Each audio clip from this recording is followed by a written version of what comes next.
लोग बोलते हैं कि यूपीएससी में सक्सेस का परसेंटेज 0.1% है, यानी कि हर साल 99.9% वो एस्पिरेंट्स हैं जो रेस से बाहर हो जाते हैं। ये डेटा देखकर लगता है कि exam is very tough to crack, लेकिन 1000+ वो भी स्टूडेंट्स हैं जो हर साल इस एग्जाम को क्रैक करते हैं। यानी कि कुछ तो ऐसा है कि जो वो ठीक कर रहे हैं, बहुत ठीक कर रहे हैं, और उसके लिए हमें भी बहुत कुछ वैसा करना पड़ेगा। इस वीडियो का पर्पस है हम उस अप्रोच को समझें जिससे कि आप उस 0.1% में शामिल हो सकें।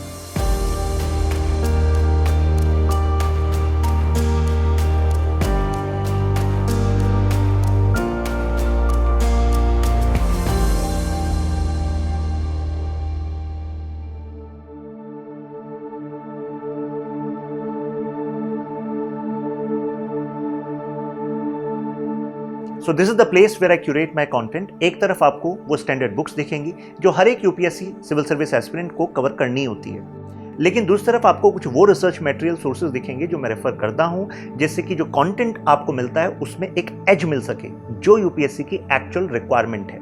अब इस एक्चुअल रिक्वायरमेंट को समझते हैं। The nature of questions UPSC is asking, UPSC wants you to think a notch higher. Basics तो पढ़ लिया आपने, लेकिन उसके बाद उसका एप्लीकेशन। जैसे एक टॉपिक समझिए, Why Sikkim became part of India but not Bhutan? क्या इसके पीछे केवल पॉलिटिकल रीजंस हैं या कुछ और रीजंस भी हो सकते हैं? अब ये टॉपिक आपको किसी कन्वेंशनल बुक में मिल सकता है क्या? आंसर इज नो, बिकॉज इस तरीके से किसी स्टेटमेंट को स्टैंडर्ड बुक में लिखना ये अपने आप में डिप्लोमेटिकली बैकफायर कर जाएगा। या फिर यूएसए नॉन स्टेट एक्टर्स यानी कि टेररिस्ट जो ऑर्गेनाइजेशंस हैं उनका इस्तेमाल अपने एडवांटेज में कैसे करता रहा है, ये आप किसी स्टैंडर्ड बुक में नहीं देखेंगे क्योंकि वो डिप्लोमेटिकली बैकफायर कर जाएगा।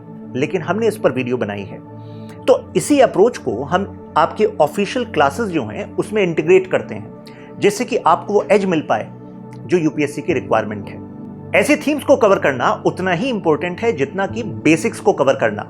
Genuine curiosity, critical thinking and problem solving skills, ये 3 चीजें आपको कोई बुक्स नहीं सिखा सकती, लेकिन जितने भी एस्पिरेंट्स हर साल एग्जाम क्लियर करते हैं यूपीएससी उनको इन 3 पैरामीटर्स पर चेक करता है, और हमारी क्लासेस में हम इसी अप्रोच से आपको पढ़ाते हैं।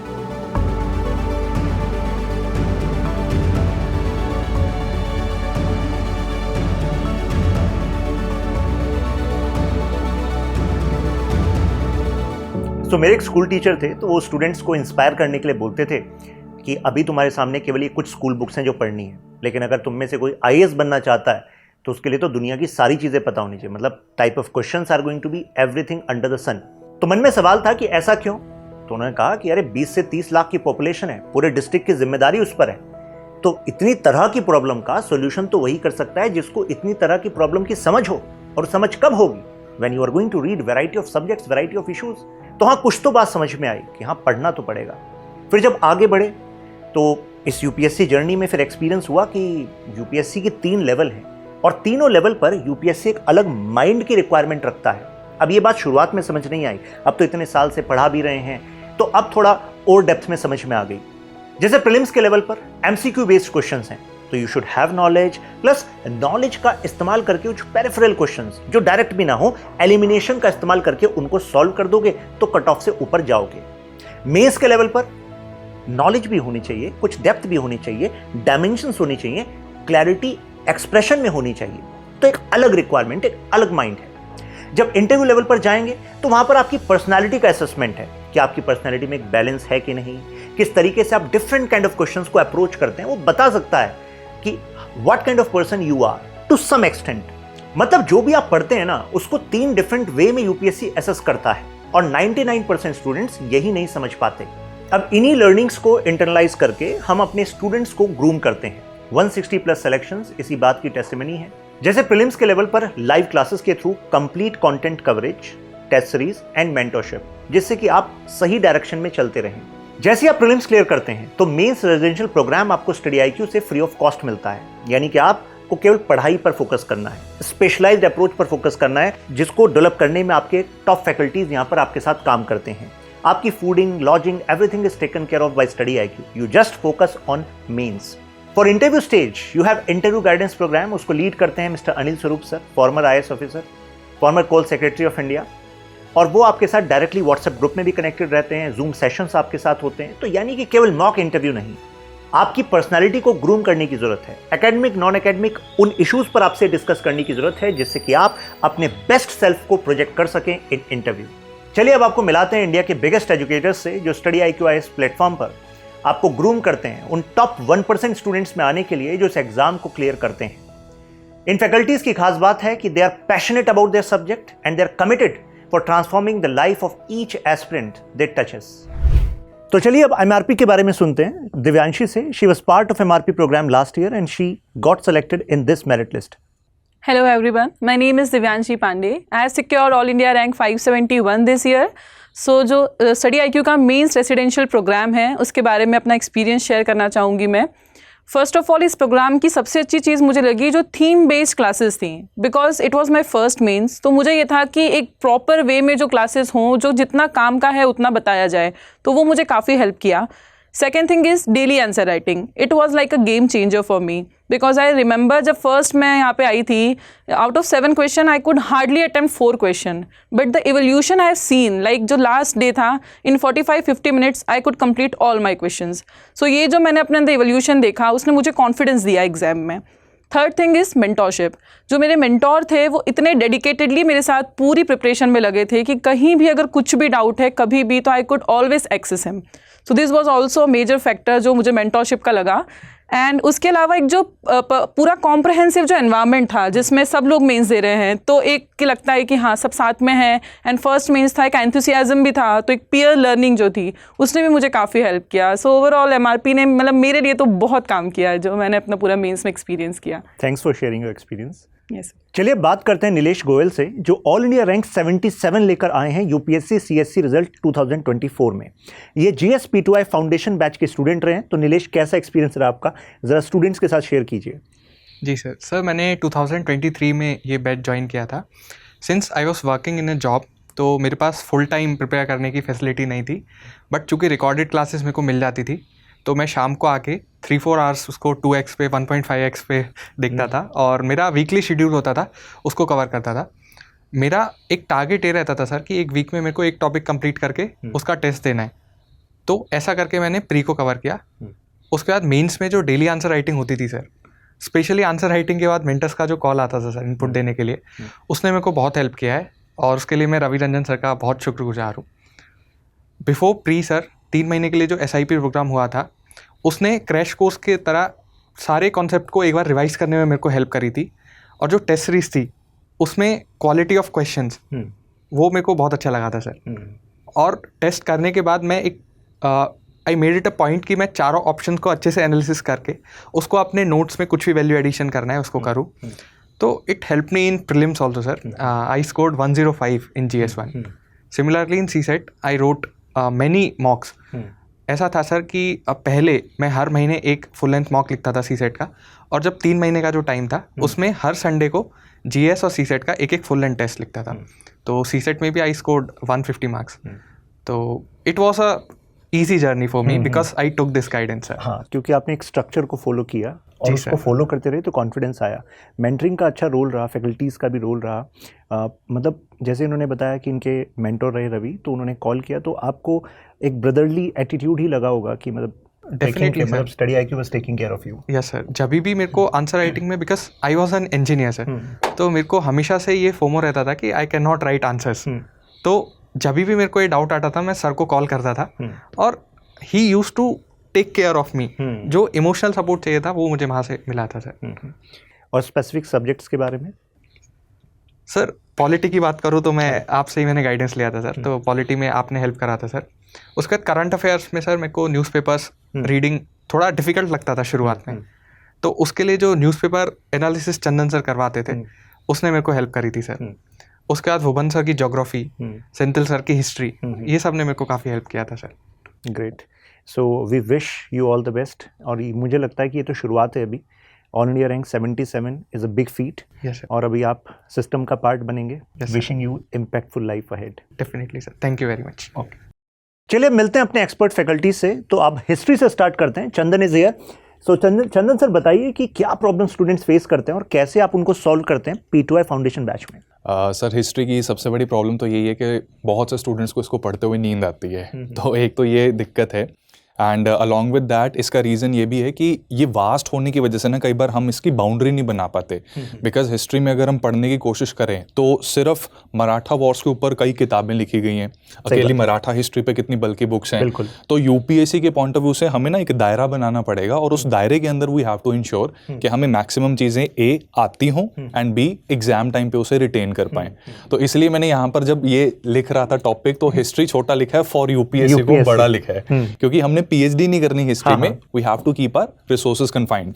तो वास्टनेस को टैकल करने के लिए इन P2I सीधा सा फंडा ये होता है कि सर एक कहावत है कि एनीथिंग कैन बी डन, कोई भी इम्पॉसिबल टास्क जो है वो पॉसिबल बन सकता है अगर उसे हम मैनेजेबल पीसेस में डिवाइड कर सकें। तो हिस्ट्री को P2I में हम एग्जैक्टली इसी तरह से डिवाइड करते हैं into manageable pieces. Primary division रहती है ancient, medieval, modern and culture की, along with world history and post independence. फिर मॉडर्न हिस्ट्री के अंदर भी हम उसको ब्रिटिश कॉन्क्वेस्ट, ये एक अलग टॉपिक बन गया। एडवेंट ऑफ यूरोपियन अलग टॉपिक बन गया। Indian national movement, with in Indian national movement, pre Gandhian era and Gandhian era, और फिर लास्ट का रन अप टू इंडिपेंडेंस। तो ऐसे टुकड़ों में जब हम डिवाइड करते हैं ना तो वो स्टूडेंट को भी ओवरवेलमिंग नहीं लगता। ओवरवेलमिंग ना होने की वजह से इंफॉर्मेशन लोडेड होता है लेकिन उसको रिटेन करना पॉसिबल हो पाता है। एंड मोस्ट इंपॉर्टेंटली सर जो कंफ्यूजिंग और ट्रैप MCQs हैं, तो ये हमने एक एक्सरसाइज स्टार्ट की है हमारे P2I बैच में। बहुत से स्टूडेंट्स ने इसको हमारे यूट्यूब लेक्चर में भी देखा होगा कि specially after covering every topic I create a table of traps कि ये स्टेटमेंट है, इसमें ट्रैप हो सकता है, तो ये करेक्ट वर्जन इसका क्या होगा। तो उससे वी आर प्रिपेयरिंग हिस्ट्री सिर्फ जानने के लिए नहीं, ठीक है, बट फॉर द एग्जाम। दूसरा इसमें एक चैलेंज आता है सर क्रेडिबिलिटी ऑफ सोर्सेज का। ये पर्सनली एज अ स्टूडेंट मैंने भी फेस किया, एज अ फैकल्टी अभी भी फेस करता हूँ। क्योंकि जैसे बहुत से सोर्सेज में अगर हम बात करें कि first women speaker of Congress कौन थी, ठीक है, पहली विमेन स्पीकर जिन्होंने कांग्रेस के सेशंस में काम किया, तो 1900 या 1901 का सेशन ऐसे कह दिया जाता है। तो इसमें हमें गवर्नमेंट के ऑथेंटिक सोर्सेज को फॉलो करना पड़ता है। जैसे आज़ादी का अमृत महोत्सव की वेबसाइट है .nic.in, तो वहां पर 1889 का वो सेशन बताएंगे, विलियम वेडनबर्न ने उसे प्रिजाइड किया था, बॉम्बे में वो सेशन हुआ था। तो वो क्रेडिबिलिटी को क्रॉस वेरीफाई करना ये बहुत जरूरी है। एंड फैक्ट्स को इंटरनलाइज करने के लिए हम क्या करते हैं, एक चीज करते हैं कि निमोनिक्स बहुत यूज करते हैं। जैसे आपको एक एग्जांपल देता हूं, बच्चों को ये बड़ी पसंद आती है। रिवोल्ट के लीडर्स 1857 के लीडर्स हम सबको याद रहते हैं मोस्टली, पर सप्रेसर जो थे उनको हम याद जनरली नहीं करते। तो एक कॉलिन कैम्पबेल के नाम के व्यक्ति हैं, तो मैंने इस तरह से इसको सिखाया था कि कॉलिन कैम्पबेल जो है he came from Britain and he buckled himself up. ठीक है, तो ये बकल अप जो बना था ना, ये बन गया था बरेली, कानपुर एंड लखनऊ। तो P2I में हिस्ट्री को लेकर बोरिंगनेस एकदम दूर हो जाती है sir. You can ask any of our previous batch students जिनके साथ हमने हिस्ट्री की है, वो इंटरेस्टिंग लगती है। एंड वास्टनेस को हम टुकड़ों में बांटकर बहुत अच्छे से गेटर करते हैं। एंड हमारा जो कंटेंट मिलता है, hand written notes, crux document and PPT, that plays a very important role कि तरीके से लिमिटेड टाइम को मैक्सिमम यूज कर सके। What is required is given to you. बिल्कुल sir, and that is the purpose of these classes. जी sir. Bhuvan sir से बात करते हैं। सर, ज्योग्राफी कोई स्टार्ट कर रहा है तो स्टार्ट करते समय कुछ बेसिक से चैलेंजेस होते हैं। कुछ लोगों को तो लगता है कि हम साइंस बैकग्राउंड से नहीं हैं तो क्या ज्योग्राफी समझ में आ पाएगी, मैपिंग काफ़ी ओवरवेलमिंग लगती है। तो सर, इन प्रॉब्लम्स को कैसे आप सॉल्व करते हैं P2I फाउंडेशन बैच में? ओके, अगर आप ज्योग्राफी को एज ए सब्जेक्ट एनालाइज करेंगे sir, most of the candidates 10th standard तक ही ज्योग्राफी को देख के आते हैं, तो एक मन में भ्रांति, एक भय रहता है कि ज्योग्राफी हमने नहीं पढ़ा है तो शायद डिफिकल्ट होगा। अब ज्योग्राफी की खूबी क्या है कि ये एक लॉजिकल सब्जेक्ट है। आपको एक स्ट्रैटेजी के अंदर एक स्टेप वाइज फॉर्मेट में चलना है सर। सबसे पहले आपको करना है आपकी बेसिक्स को ब्रश अप। फॉर एग्जाम्पल, जो सारे स्टूडेंट्स इसको देख रहे हैं, अगर मैं आपसे पूछूं what is the difference between viscosity and buoyancy, या बॉयल्स लॉ, चार्ल्स लॉ का डिफरेंस क्या है, ये बेसिक कॉन्सेप्ट्स अगर आपको नहीं पता है, माय सजेशन है सबसे पहले NCERTs देखिए, या फिर आपको स्टडी IQ के बुक्स भी आप रेफर कर सकते हैं। आपने एक दफा NCERTs कवरेज कर लिया, now you are in a position कि अब आप सिलेबस के अनुसार शुरुआत कर सकते हो पढ़ाई की। उसमें माय रिकमेंडेशन इज जरूर नोट्स बनाइए, शॉर्ट नोट्स बनाइए, रिवाइजेबल फॉर्मेट में होना चाहिए वो। साथ में कोर टेक्स्ट बुक आप जरूर रेफर करें, either it can be study IQ's books और any other market book that you can choose for yourself. फिर सर, आपने एडवांस कॉन्सेप्ट्स लिखा है, मतलब बेसिक्स और एडवांस कॉन्सेप्ट क्या होता है, मतलब फॉर लेमन जिसको पता ही नहीं है ज्योग्राफी का? Okay, let me explain it through a simple example. ठीक है. For example, friends, आपको पता होगा NCERTs में आप पढ़ते हैं the concept of 2 o'clock rainfall. ये डेली बेसिस पे हमको इक्वेटोरियल एरियाज में देखने को मिलता है because warm air rises, condensation cooling होती है, क्लाउड का फॉर्मेशन होता है और बारिश होती है. ये रहा आपका बेसिक कॉन्सेप्ट. अब इसका एडवांस लेवल इंटरलिंकिंग क्या है कि इसी 2 o'clock रेनफॉल के चलते क्योंकि डेली बेसिस पे बारिश हो रहा है तो आपका जो सॉइल है उससे न्यूट्रिएंट्स का कॉन्सेंट्रेशन घट जाएगा और इसको हम कहते हैं the concept of leaching of soil, जो हम लोग एनवायरमेंट के साथ समझते हैं सर. तो यहाँ पे स्टूडेंट को 2 चीजों पे गौर करना है कि पहला आपका ये एक इंटरलिंकिंग हुआ basic to advanced and interlinking between different 2 subjects. Geography और इन्वायरमेंट को जैसा कि सर हमेशा हम क्लास में रेफर करते हैं कि एक अगर कॉज है तो दूसरा इफेक्ट है. You must as a fresher start to और attempt to start to understand the whole subject in this fashion. और यूपीएससी की नीड ही इंटरलिंकेज है. 100%. So that interlinkage is being covered in your classes. Sure, sir. Great. In fact, if I may use one more example with your permission, sir, coasts के बारे में जब हम लोग एक टॉपिक पढ़ते हैं सर, जी. अब ज्योग्राफी के पर्सपेक्टिव से आप देखेंगे कि फॉर्मेशन ऑफ द कोस्ट, ये पहला टॉपिक आप पढ़ोगे. डिफरेंट कोस्ट ऑफ इंडिया कौन कौन से हैं वो आप पढ़ोगे. कोस्टल रिसोर्सेज क्या क्या है ये आप पढ़ोगे. अगर आप सिर्फ इतना पढ़ के जा रहे हैं और आप इस मुगालते में है कि हमारा ज्योग्राफी डन है, हमारा कोस्ट का टॉपिक डन है, you are mistaken because then you have to interlink coasts with environment. For example coastal regulation zones, CRZ rules recently Bharat सरकार ने नोटिफाई किए थे, वो आप पढ़ेंगे यहाँ पे. कोस्टल बायोडाइवर्सिटी क्या होता है सर, डुगोंग का सवाल कितने बार सिविल सर्विसेज ने पूछा हुआ है. तो that is your environment interlinking with the topic of coasts. इतना करने के बावजूद भी सर आपका कोस्ट का टॉपिक कंप्लीट नहीं हुआ है. Now you go on to disaster management where you look at say the coastal disaster management framework will be widely different from say landslide management framework being done in the hills. एक DM Visakhapatnam और DM Darjeeling के coastal management programme में या जो disaster management framework है अलग अलग रहे. डिफरेंस होगा बिल्कुल. तो ये आपको एक सीक्वेंस में पढ़ना है, which is why my strong recommendation is geography, environment, disaster management को एक साथ करिए, इंटरलिंकिंग के साथ करिए. और किसी भी टॉपिक को उठाएं तो बिल्कुल उसकी तह तक जाएं. 100% सर. मतलब केवल कवर नहीं करना है, डोमिनेट करना है. एंड डोमिनेशन यहाँ हो जाएगा. Sure sir. Great, thank you sir. Thank you sir. Economy काफी स्टूडेंट्स का एक पेन पॉइंट होता है. सबसे पहले तो सर बेसिक कॉन्सेप्ट्स. हाँ जी सर. मतलब कई लोगों को लगता है कि economy is about so much data, क्योंकि मेंस में तो स्कोर करने के लिए हमें सेक्शन वाइज कुछ क्रिस्प इन्फॉर्मेशन लिखना पड़ता है, तभी होता है. प्रीलिम्स के लिए कॉन्सेप्ट क्लैरिटी चाहिए, लेकिन फिर भी कॉन्सेप्ट को समझने में स्टूडेंट्स को डिफिकल्टी आती है. तो इन प्रॉब्लम्स को आप सर कैसे सॉल्व करते हैं अपनी क्लासेस में? सर जैसे कि आपने पॉइंट आउट किया है कि कॉन्सेप्चुअल क्लैरिटी और रिटेंशन जी, कि कॉन्सेप्ट हम क्लास में पढ़ लेते हैं, बच्चे को लगता है कि ये तो बिल्कुल क्लियर हो गया, क्वेश्चन निकाल देंगे, बट आफ्टरवर्ड्स उसकी रिटेंशन करना एक बहुत मेजर एस्पेक्ट रहता है. So what we have started to cover is कि हम इन डेप्थ थोड़ा जाने की कोशिश करते हैं ताकि एक स्टेप एक्स्ट्रा लिया जा सके. अगर हम 100% करेंगे तो 80% तक याद भी रहेगा. एंड मल्टीपल एग्जाम्पल्स यूज़ करें ताकि अगर एक केस स्टडी भी याद नहीं आ रही तो कुछ किसी और वे से उस चीज़ को समझा जा सके. क्योंकि क्वेश्चंस का जो नेचर है, जो स्टेटमेंट्स हैं, वो भी अब बहुत वेरी हो रही हैं. ऐसे भी नहीं कि कोई क्वेश्चन रिपीट हो रहा है. It use to be back in the days, but अब वो चीज़ नहीं देखने को मिल रही. एंड मोर ओवर सर, जैसे 2025 वाले एग्जाम ने एक चीज़ तो क्लियर कर दी कि बेसिक और जो स्टैटिक पोर्शन है वो कभी भी आउट ऑफ उसमें नहीं जाएगा, वो हमेशा रेलेवेंट रहेगा ही रहेगा. तो वही कोशिश हमारी भी रहती है कि हम पूरा static portion end to end cover कर सकें. ओके सर, जो आपने पॉइंट बोला डेटा वाला, टू मच इन्फॉर्मेशन, बहुत ज़्यादा इन्फॉर्मेशन अवेलेबल है, न्यूमरस सोर्सेज आपके पास अवेलेबल हैं डेटा के लिए. हमने कोशिश किया है कि नोट्स को स्ट्रक्चराइज रखा जा सके एंड सिर्फ इको सर्वे और बजट इनके डेटा पॉइंट्स को यूज़ करें ताकि वो ईजी टू मेमोराइज भी रहें एंड मोर ओवर उन्हीं के बेसिस पर आपकी ट्रेंड्स का एनालिसिस भी आप कर सकें. Further sir, interlinkages with the current affairs. इस कंसर्न को सॉल्व करने के लिए सर बहुत मुझे भी समय लगा कि कैसे किया जाए, बिकॉज जब रशिया यूक्रेन का वॉर हुआ उसके से इतने सारे सिनेरियोज हमें देखने को मिले. So we have started using the mind mapping. Okay, कि हर एक जो भी केस स्टडी है, जो भी ऐसा एग्जाम्पल है, उसको पूरा माइंड मैपिंग के थ्रू क्या क्या कितने कॉन्सिक्वेंसेज हुए, उन सभी को हम उस माइंड मैप के थ्रू समझने की कोशिश करते हैं ताकि एक तो जो ओरिजिनल कॉन्सेप्ट है, जैसे अगर डेप्रिसिएशन का कॉन्सेप्ट है, वो भी हम रजिस्टर कर सकें और उसके क्या कॉन्सिक्वेंसेज हो सकते हैं उनको भी हम वहाँ पर कवर कर सकें along with the current. Main issue यही होता है कि हम इंटरलिंक नहीं कर पाते. हमें डेफिनेशन एज अ कांसेप्ट समझ में आ गया, लेकिन उसका इन्फ्लेशन से क्या इंपैक्ट होगा, क्योंकि ज्यादातर जब कॉन्सेप्चुअल अंडरस्टैंडिंग करते हैं तो keeping other things as exactly constant, ये मानकर हम वो मान के हम करते हैं. तो आप उसको इंटरलिंकेज को माइंड मैप के थ्रू कंप्लीट कर देते हैं. बिल्कुल बिल्कुल सर. ग्रेट सर, यही आइडिया रखा है सर. ठीक है, thank you sir. Okay sir. चलिए अब एथिक्स की बात करते हैं आकाशदीप सर से.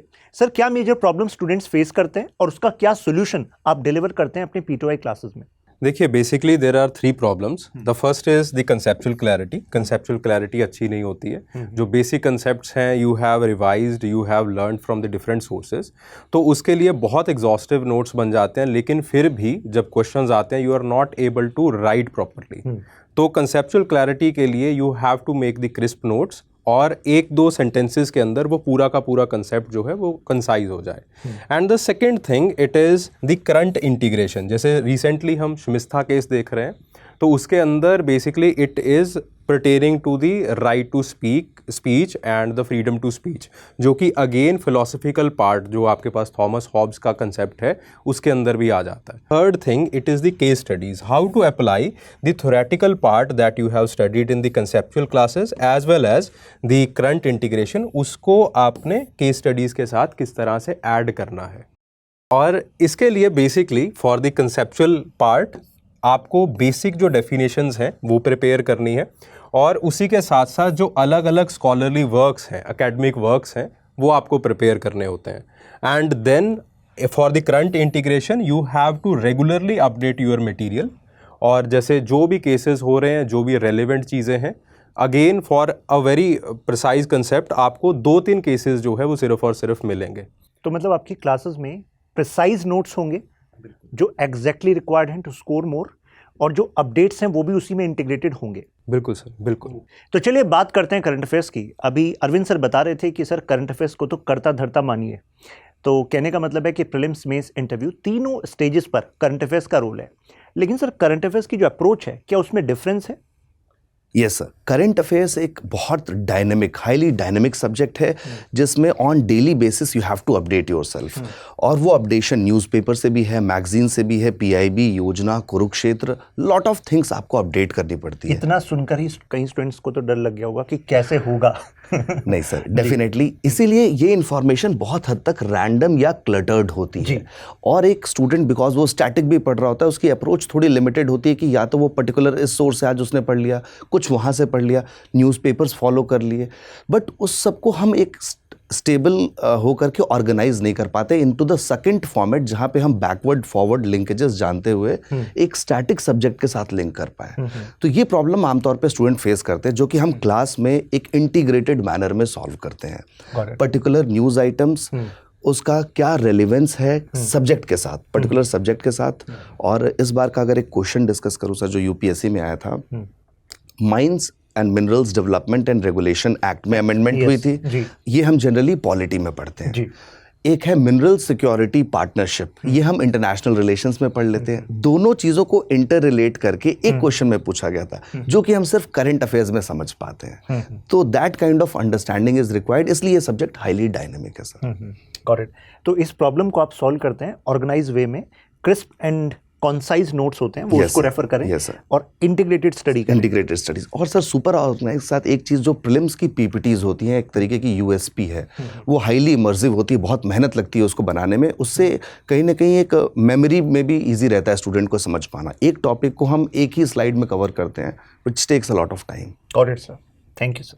चलिए अब समझते हैं साइंस एंड टेक को. साइंस एंड टेक एक मेजर प्रॉब्लम रहता है स्टूडेंट्स का in terms of coverage sir, कि कितना कुछ कवर करें. नेचर ऑफ क्वेश्चंस ऐसे हैं कि कई बार उन स्टेटमेंट्स में बच्चा फंस ही जाता है.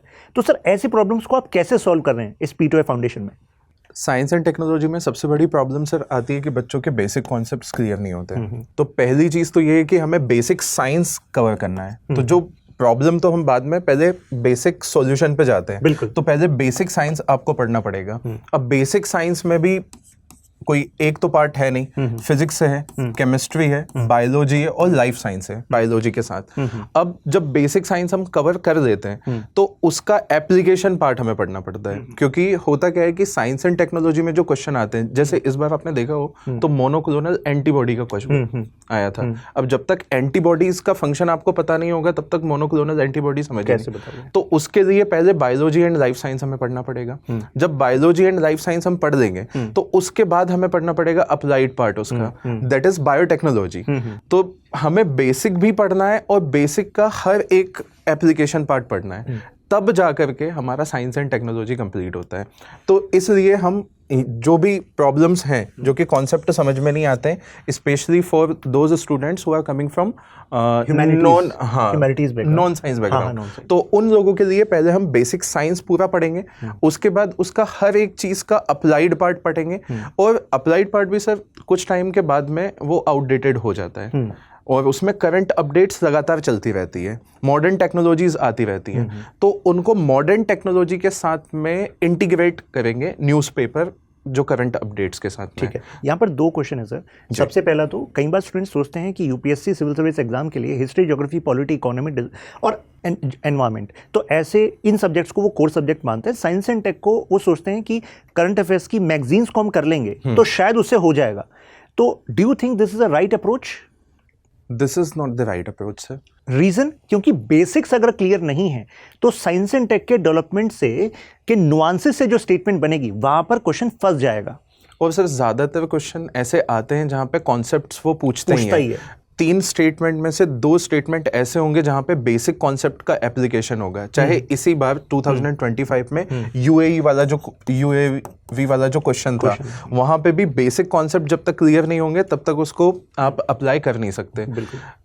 1 या 2 क्वेश्चन ऐसे होते हैं जहाँ पर ऐसा कर सकते हैं, और साइंस एंड टेक्नोलॉजी को कभी भी हम ऐसे मिसलेनियस सब्जेक्ट मान नहीं सकते, क्योंकि लगभग 14 से 15 क्वेश्चन प्रीलिम्स में पूछते हैं, विच मीन्स 15% वेटेज तो यहाँ पे आता है, और मेंस में भी यही हाल है, कम से कम 3 क्वेश्चन साइंस एंड टेक के बनते हैं, तो इसको मिसलेनियस मान के जो पढ़ेंगे तो प्रॉब्लम कहीं ना कहीं होगी। तो आपकी अप्रोच क्या रहती है क्लासेस में? मतलब बेसिक कॉन्सेप्ट्स आप बताते हैं? पहले बेसिक कॉन्सेप्ट्स, उसका अप्लाइड पार्ट, और फिर करंट जितना अभी तक अपडेट हो गया है वो सारा हम क्लास में कवर करते हैं। सो दोस्तों, यूपीएससी की जर्नी में हम सबको पता है कि पॉलिटी कितना ज़्यादा इंपॉर्टेंट रोल प्ले करती है। ऐसे कई साल आ चुके हैं जिसमें 1/3 पेपर पॉलिटी से आया था, एंड जहाँ तक मेंस की हम बात करें तो कई एसेस हमारे पॉलिटी से रिलेटेड कई बार हो जाते हैं।